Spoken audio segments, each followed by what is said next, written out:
Hey girl, yes, you. You are seen, you are loved, and you were made for more.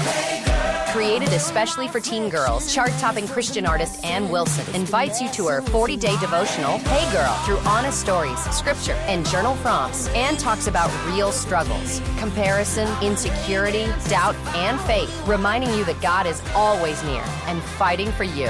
Hey Girl, from K-Love Books. Get your copy today at klove.com/books. Welcome to Timeless Wisdom with Dennis Prager. Hear thousands of hours of Dennis's lectures, courses, and classic radio programs. And to purchase Dennis Prager's Rational Bibles, go to DennisPrager.com.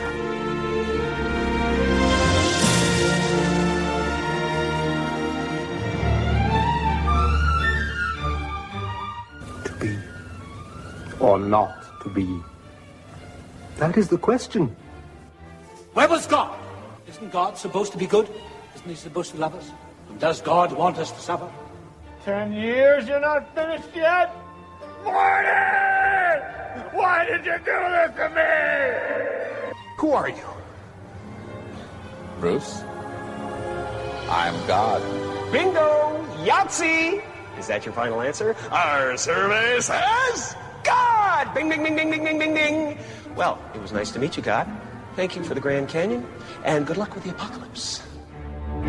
Hey, everybody, this is the Ultimate Issues Hour on the Dennis Prager Show. Each week at this time, I devote the hour to some great, overwhelming issue. And you can't get greater or more overwhelming than the question of evil. And there are so many aspects to this question. Let me tell you what it isn't. It's a separate subject, one we've covered and will cover again, I promise. And you heard it in the famous introduction to the Ultimate Issues Hour that we just played. And I'm not discussing why there is evil in light of God's existence. That's the problem. It's called theodicy. How do you justify God and evil? That's not my question. My question today is about evil specifically. And I'm going to get letters and calls, so let me tell you now, what do I mean by evil? I'll tell you, here's an example, okay? I'll tell you what I mean by evil. There is a movie that is titled Slumdog Millionaire. It is a British movie. It is made in India with Indian actors, and it is a powerful film. And it is about kids who are orphaned, parents killed. Usually the parents are killed in some violence that has taken place in some internecine warfare or just pogrom-type activity in India. Anyway, it is about two brothers in particular and a girl that one of the brothers loves from childhood. But here is an example of evil. There is a depiction of a man who walks around, a handsome-looking man who walks around and who sees orphans on the street, homeless, and he offers them Coca-Cola on a hot day, and they come with him, and he treats them beautifully in the beginning. And gradually you come to see what a sadist, or at least what a totally cruel man he is. And among the things that he does is randomly takes some of the children, and he pours boiling oil into their eyes to blind them. And that way they can get double the money when they beg. There was a lot of child begging in India. Parenthetically, you know what a big fan I am of India. I took my listeners on a cruise there, and I've been there myself 4 times and enjoy it thoroughly. It's a very, very fascinating country to me. Be that as it may, that's evil, where you burn out a children's eyes so that you can collect more money using them as blind beggars. Do we all agree that that's evil? Okay. Roy is dissenting. He's not certain. But beyond Roy, most human beings would, in fact, acknowledge that Sean was about to take out one of his eyes and then ask him. In any event, that's pretty obvious, all right? I didn't choose a political evil so that nobody would think I have a political agenda here. I have no political agenda. I have a moral agenda. In fact, I always have a moral agenda, just politics is one aspect of it. But in any event, is that clear? So now you know what I mean by real evil. That's real evil. And so the question for us today is, why is there evil? There is so much of it. Why is it there? There are four answers that I have, but I want to pose to you a bigger question, one that I have mentioned only in passing, but the Ultimate Issues Hour gives me the opportunity to really flesh it out. I have come to a sort of provisional conclusion that there is such a gulf between the decent and the indecent. And I mean the decent and the... I don't mean... everybody does something indecent in life. I'm not talking about between sinners and non-sinners, because there are no non-sinners. I'm talking about the decent and the guy who pours oil into children's eyes, all right? And that. I have come to a tentative conclusion that for all intents and purposes, in other words, I'm not talking now biologically, but for all intents and purposes, there are two species of human beings. In this, the truly bad and the rest of us. The truly, not even decent and indecent, the truly bad and the rest of us. Let me give you an example, because it doesn't exist anywhere else. It doesn't. Let us say, for example, if you knew somebody who could not stand any food but preferred tree bark, you would say this person is almost like a member of another species. Homo sapiens like meat or ice cream or pizza or whatever food you like, but not tree bark. So if you knew somebody who liked tree bark, or if you knew a group of people, individuals all over the world who preferred tree bark, you would say it's essentially a different species. But we don't have that in food.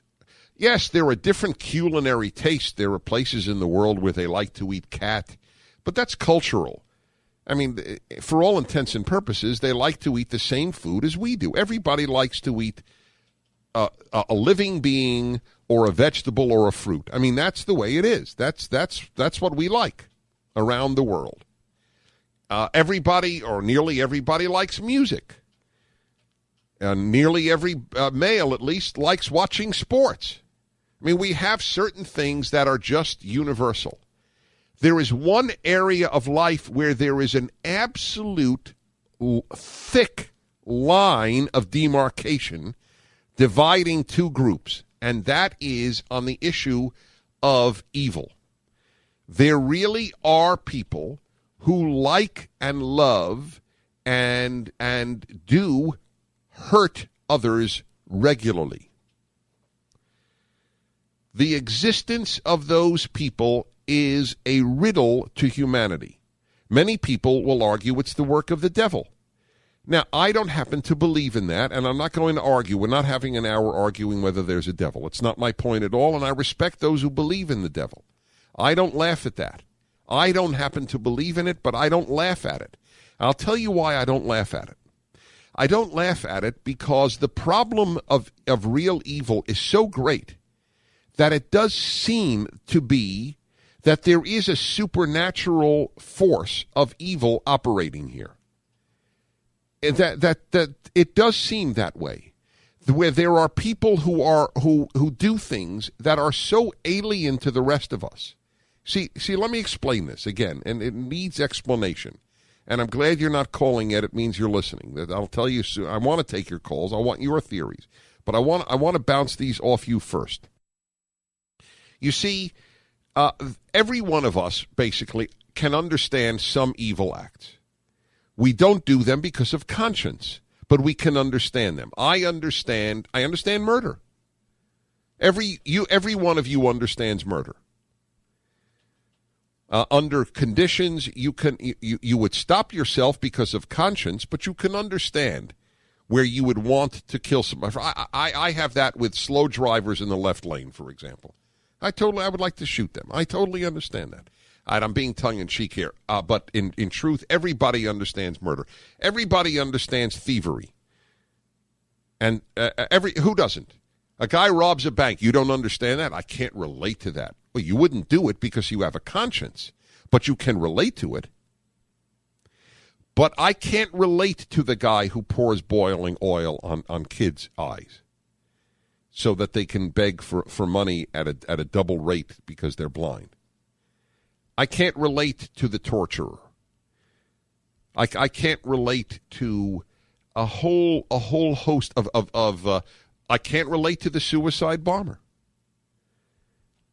That I walk into a group of men, women, and children in a restaurant, none of whom have harmed anybody, and I maim and blow all of them up because God thinks that's good.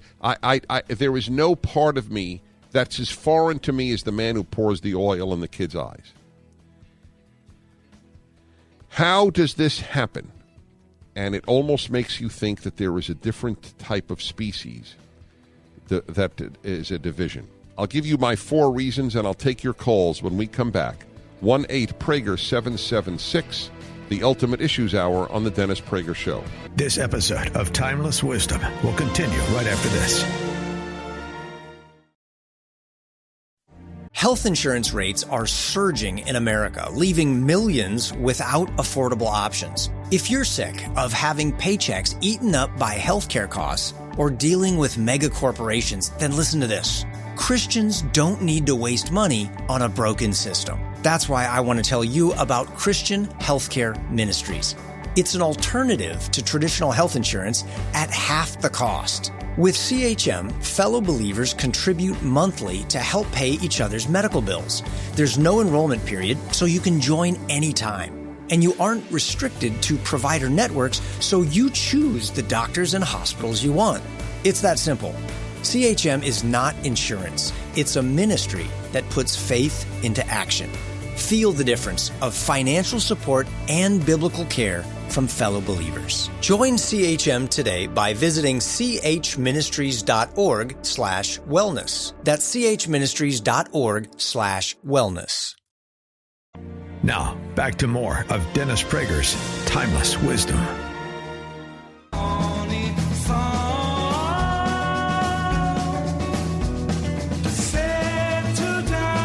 This is new.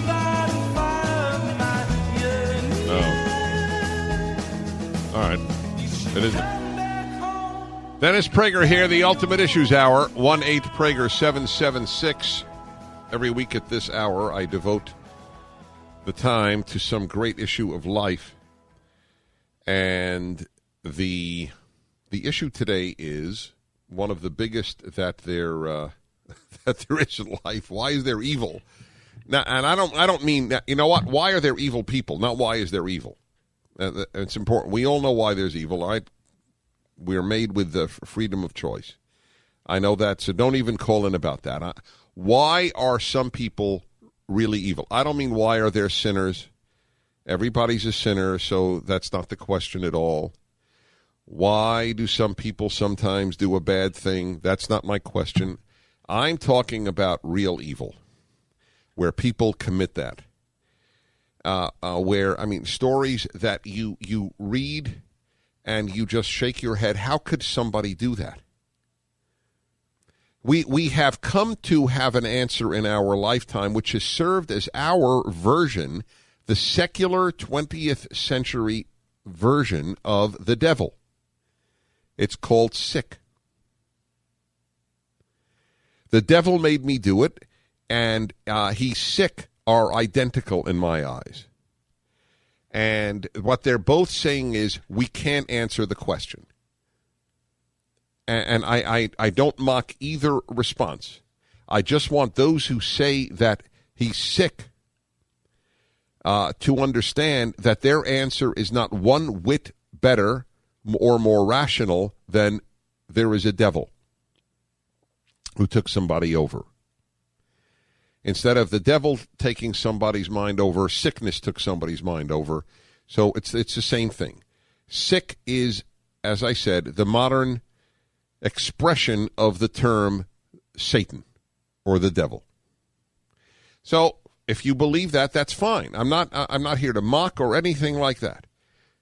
And that may be true. It just may be your mind has been warped by Satan or by psychological forces beyond your control, and it ends the issue. You were taken over by sickness, or you were taken over by the devil. I'd like to offer you my answers. Okay?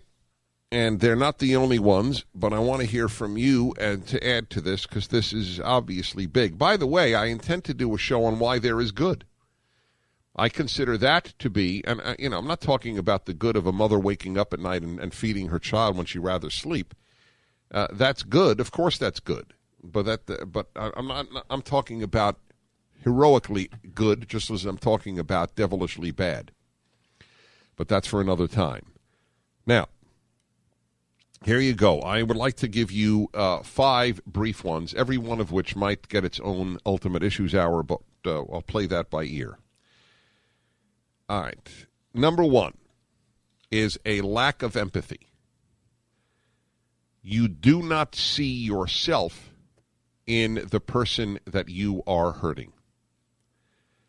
Now, this may not be an explanation. It may just be a description, because it just begs the question, how come some people don't have a sense of empathy?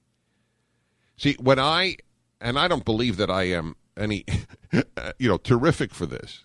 I'm just explaining how a morally normal person, which I am, reacts to seeing evil or reading about it. When I saw in this film Slumdog Millionaire, the man blinding the children, my first thought was, how could he do this? Doesn't he see himself or his own child, if he has one, in that child? Isn't he realizing how awful that is? Because if it would happen to him. Apparently not. For whatever reason, there is a disconnect in those who do true evil. In the Manson gang, they did not see in their victims themselves. They were the Nazis saw the Jews as not of the human race. So you could burn children alive. It would be like burning an insect. Number 2, personal sadism. I joy in watching others suffer. What can I say? I mean, that there's not much more to be said about that, except where does that come from? Number 3, people who believe lies. If you really believed that blacks were subhuman, then you could enslave them. It's not. It's as simple as that. But you had to believe a lie. That skin color determined your worth. And so if you believed a lie, then you could act on it. Number 4, seeing oneself as a victim. This is one of the biggest, perhaps the biggest source, at least in our time, where both individually and collectively, you walk around and your primary identity is as a victim. If your primary identity is, I have been screwed by the world or by others, then you are almost definitely going to do something evil or support evil. Because it gives you a sort of license to do so, and you are so angry at the world, you will lash out. The suicide terrorist is first and foremost a believer in his victimhood. And number 5, fathers. It is pretty rare that and most great evil is done by males. It's hard to imagine, although I'm sure it has happened, that a male who has done great evil was bonded to his father, who was a good man. bonded to a good man father is almost a guarantor of non-evil.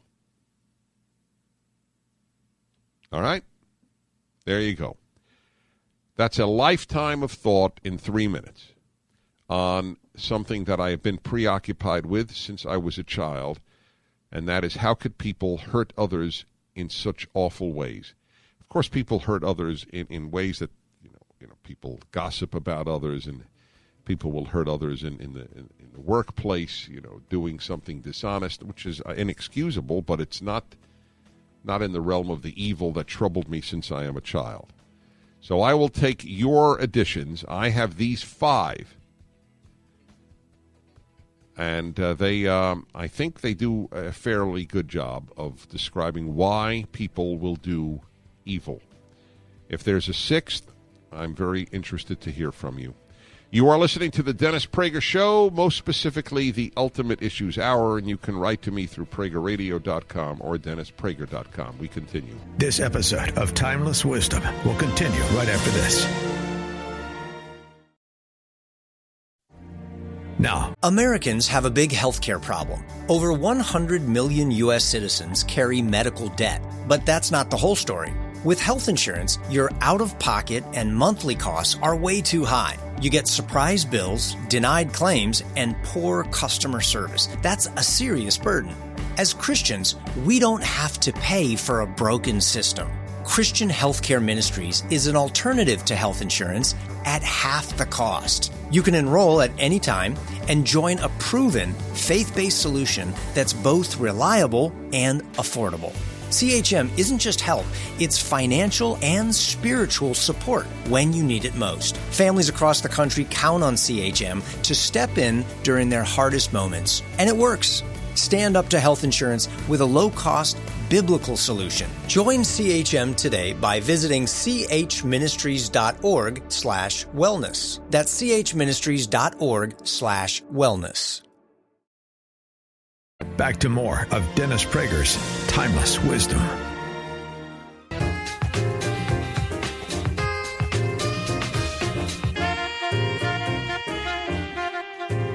You're listening to the Dennis Prager Show.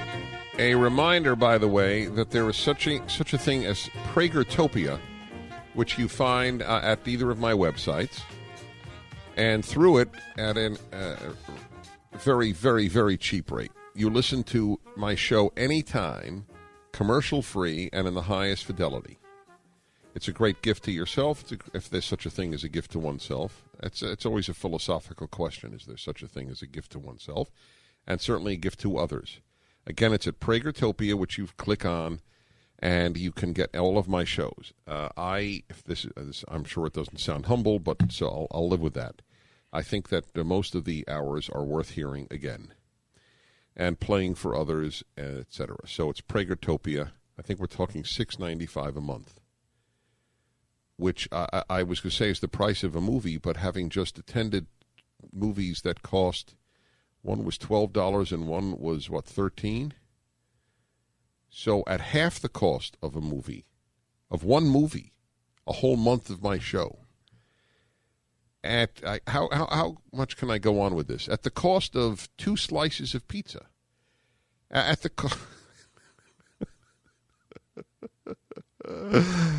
All right, my friends, the Ultimate Issues Hour. Why do people commit evil? And I mean real evil. I don't even mean bank robbery. I mean real evil. I mean, that's evil, obviously. But I understand that. The money's there and they don't have much of a conscience. Okay. But blinding orphans so that you can get them to beg for you, as in this very powerful movie that I described, that's what I mean. Suicide bombers, where the purpose is to maim and kill as many innocent people as possible. These are things that just defy the normal explanation. By the way, let me just say a word here, because I see Cindy in Texas wants to know, do I really have somebody named Roy on the show who really doesn't think that this guy, and everybody here is laughing because poor Roy now has his name maligned around the world. Folks, I have there are two types of humor that you just have to know. One is dark, and the other is male. Guys who like each other insult each other. And it was in light of that I made up this. I saw Roy shaking his head. It was self, what is the word? Self whatever humor that he was engaged in. Okay, be that as it may, of course, Cindy, there's nobody who works on the Dennis Prager Show who thinks it's okay to blind children so that they can beg for double the money. Not even Roy. That is right, Dave. Dave, do not point at Roy, because Cindy might think that he really exists. Cindy, thank you for your sensitivity. Folks, don't worry. Okay, let's go to Dallas, Texas, and John. Hello, John. Dennis Prager. Hey, Dennis. How are you? I'm well, thank you. Good. My opinion, Dennis, is that I believe that man's genuine bend is toward depravity, not for good, like many humanists believe. And I think a compelling argument for that is look at children. You don't have to teach a child to hurt other children or to lie or to covet their toys. You have to teach a child to tell the truth, to be kind. I have a different way of phrasing it, John. I don't believe that we are born depraved. I believe that we are not born good, and that's where I do differ exactly, and that's the biggest difference I have with the humanists and the whole social liberal view of the world. But there are a lot of kids who are not born that way, interestingly enough. There are kids. Do you have kids? I do. How many kids do you have? I have a 18-year-old daughter. Okay. So maybe it isn't fair to ask, because usually one has to have a few kids to see this. But I'm sure you've seen this. There are kids who seem to come out of the womb with a certain kindness and gentleness of soul. And there are kids who come out of the womb, quite hard-bitten and so on. And so it's a mixed bag in that way. But I just modifying what John said, and this was the first subject I ever talked about when I had my own radio show. Are people basically good?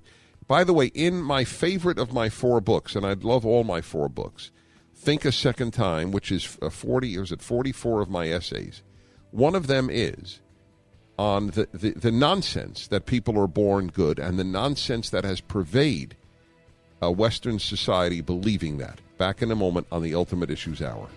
This episode of Timeless Wisdom will continue right after this. Americans have a big healthcare problem. Over 100 million citizens carry medical debt while paying for overpriced and complicated health insurance. As Christians, we don't have to pay for a broken system. Christian Healthcare Ministries is an alternative to health insurance at half the cost. Plus, you can enroll at any time. Stand up to health insurance with a biblical solution. Join CHM today by visiting chministries.org/wellness. That's chministries.org/wellness. Now, back to more of Dennis Prager's Timeless Wisdom. This is the Ultimate Issues Hour on the Dennis Prager Show. I'm Dennis Prager. Thanks for being with me. I offered you 5 reasons after a lifetime of reading, thinking, interviewing, and talking to people around the world about the subject of why people do evil. Not why they sin, not why they do bad, but I'm talking real evil. 1-8-PRAGER-776 is the number, and I completely understand why people will just throw up their hands and say the devil or sick, because there is a gulf between the rest of humanity and those who do real evil. Not that there are no members of the rest of humanity who under certain circumstances could do that evil. That is possible. But I don't buy the notion that everybody is a torturer inside. I don't buy that. I don't buy the notion that that somehow I could be persuaded to blind a child so that I get more money from his begging, as I gave the example from Slumdog Millionaire, that powerful film. 1-8-PRAGER-776, and we go to Atlanta, Georgia. And Jim. Hi, Jim. Dennis Prager. Hey, Dennis. Hi. Well, if that's one of those questions, this whole thing is one thing that's kind of fascinating me also, and I've noticed at times there are people who seem to get a weird kind of kick or thrill out of doing evil just because they can. That's right. And I don't know if that fits. That's it. Oh, in other words, not so much because they enjoy it as a sadist, but because they can get away with it. Yeah. I think that's true for antisocial acts. I'm not sure it's true for evil. It's, in other words, there's I don't know, a kid who will, I don't know, let's say throw rocks down from a bridge at a freeway, which is evil. But it isn't because of the joy of killing. It is because of the thrill of doing something so wrong. Yeah, that's a good one. Right, but you're right then. In other words, I'm not taking issue with you. That's a very interesting point. The thrill of the antisocial act. Yeah. I think, though, that is a very small percentage, and I'm trying to work on the larger percentages. Okay, and I'll mull that some more then. I'm sorry? I'll mull that some more. Oh, okay. A very thoughtful call, Jim. I thank you very much. 1-8-PRAGER-776 and Elizabeth, Bowling Green, Missouri. Hello, Elizabeth. Dennis Prager. Hello, Mr. Prager. And I actually had 2 points, but I think I'm going to go with the most important one to your issue here as I see it. Yes. I've worked as a teacher and a substitute teacher, and every so often as teachers we see the students that I think are the ones that fit the molds you're talking about here, the ones that actually seem to be cruel. Yes. I'm not talking about the rule breakers. That's right, the cruel. Right. Yeah, the cruel ones. And I think a problem we have in the school is that the school systems and character education encourage teachers not to say to students, that is wrong, that is bad, that is cruel, what you're doing is wrong. Instead, we use phrases now as teachers, that's not a very good choice. And so we're encouraging them in their behaviors not to feel bad because we don't want students to feel bad. We don't want to hurt their self-esteem. We can't guide these students away from a wrong instinct that they may already have. Boy, you are terrific. That is exactly right. That has been in place since the 60s, 70s. It's like you don't mark with a red pencil anymore as a teacher, but a blue pencil. Have you been told that in your school? Oh, yeah, green, purple, blue, because red makes people feel bad. Yes, that also. I wonder how many people knew about that change. First of all, what's wrong with feeling bad? I just don't, there are times you should feel bad. That's the irony. Elizabeth, your students are lucky. Thank you. You have a good day, Mr. Prager. Thank you. Thank you very much. Alan, where is Bowling Green, Missouri? Why didn't I ask her? She lives there. Is that pathetic? I'll let the lady go when I ask Alan, who doesn't, I know. It's on the Mississippi River? Must be nice. Sometimes I want to live in a place like Bowling Green, Missouri. I don't think everybody has that. Anyway, I don't want to get sidetracked, but I wonder how many people in urban areas have rural envy every so often. I do. All of you are nodding your head except for Dave. He didn't know the word envy. Was it rural? Was it rural? Rural got him confused, yeah. I told you, this is what guys do to other guys. This is what we do. All right, let's go to Vineland, New Jersey. Daniel. Hello, Daniel. Dennis Prager. How you doing, Dennis? All right, thank you. I want to tell you that I think you're great. Your show is awesome. Thank you. Thank you so much. My suggestion is just that man naturally worships himself. You mentioned, lack of empathy. Yes. And I just see that as really just a symptom. In the end, I don't know if you believe in an end time, the end of the world, if you will. But I think in the end, we're going to see man ultimately water down all religions and just worship themselves. And I think that that's what causes extreme evil today. Oh, I think self-worship is a very real problem, and the truth is, if you don't have God above you, why wouldn't you worship yourself? You are the highest being. And I say this with all respect to atheists, many of whom are wonderful people, but it's very hard. I mean, you could say, well, I don't worship anything, but in a certain sense, that's impossible. Something has to be the highest being, and if there's no God above you, then you're the highest being. It reminds me of that a great phrase I once heard about a rich man. So-and-so was a self-made man, and he worships his creator. You're listening to the Dennis Prager Show, the Ultimate Issues Hour.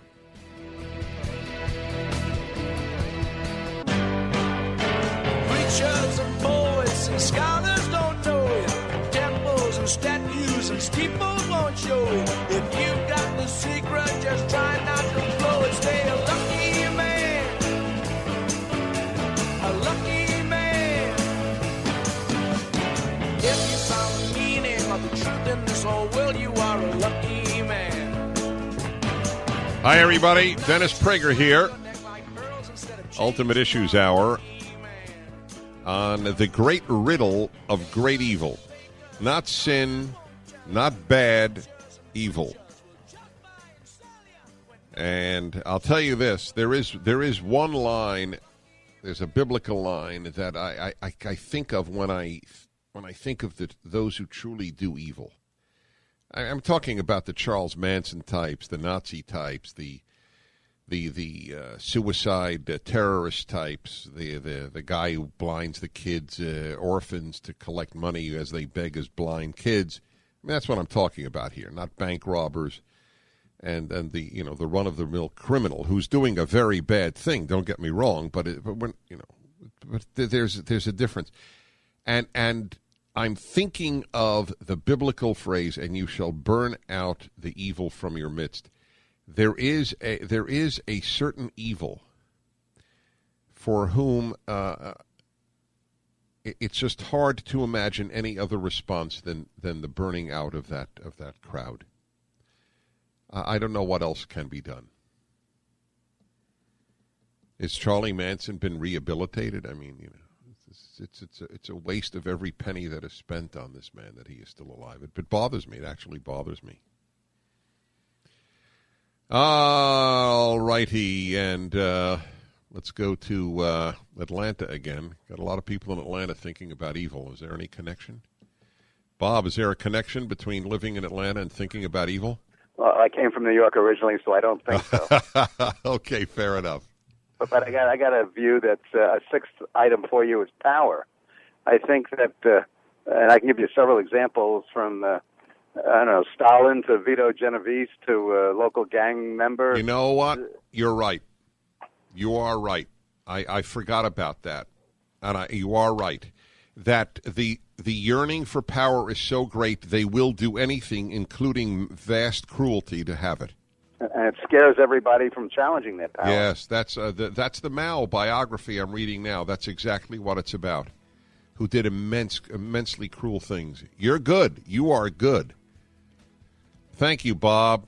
John in Ohio, Ben in Sacramento, Jim in Queens, New York, and two other lines whose names are not up yet. I wish I could take your calls. I love reading your emails, even if I can't respond. DennisPrager.com or PragerRadio.com. And don't forget Pragertopia, a way to subscribe to this show for $6.95 a month. That's all it is. And you get the highest quality downloads of the show. DennisPrager.com. Thanks for listening.